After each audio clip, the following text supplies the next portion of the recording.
अस्सलाम वालेकुम। ये जो आप चैनल देख रहे हैं अबकरी दवाखाना के नाम से, इसके अलावा मेरा 2 और चैनल है डॉक्टर अशरफ खान के नाम से और अलशिफा होम्योपैथिक स्टोर के नाम से। 3 चैनल इस वक्त मेरे यूट्यूब पर चल रहा है।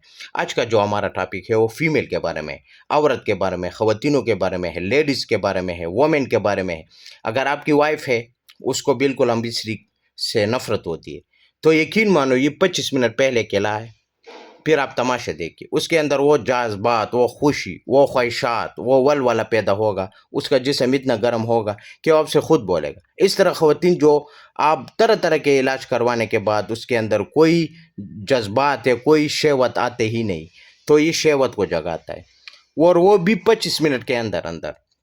करना क्या है, ये लिटरेचर है इसकी, वो जो है ना सब कुछ इंग्लिश में लिखा है। आप तस्वीर लेकर भी गूगल वगैरह में आप जो है ना इसका मानी निकाल सकते हैं उर्दू में। तो ये सारा कुछ आपको नज़र आ रहा है। इस तरह आपको डब्बी मिलेगा, ये लिटरेचर होता है इसमें, और ये ख़वातीन की तस्वीर भी, क्योंकि बना सिर्फ ख़वातीनों के लिए है और वो तो आपको खुद भी फिर पता है कि वो तस्वीर। अच्छा, इसमें आपको 2 चीज़ें मिल जाएगा, एक इस तरह पानी आपको मिलेगा और एक इस तरह इसके अंदर जो है ना दवाई मिलेगा।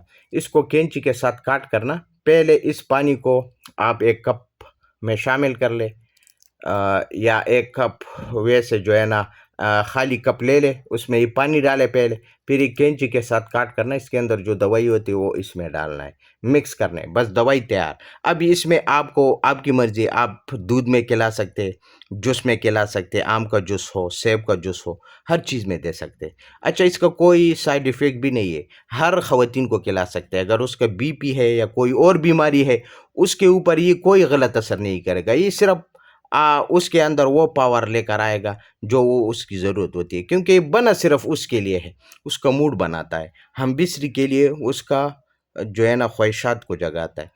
तो ये आपको मैंने सारा तरीका बता दिया, आप इस तरीके के साथ इस्तेमाल करें, फिर मज़ा आप खुद देखेंगे कि मैं क्या बोल रहा था, इससे बढ़कर आपको फ़ायदा मिलेगा। तो ये आप मेडिसिन देख सकते हैं।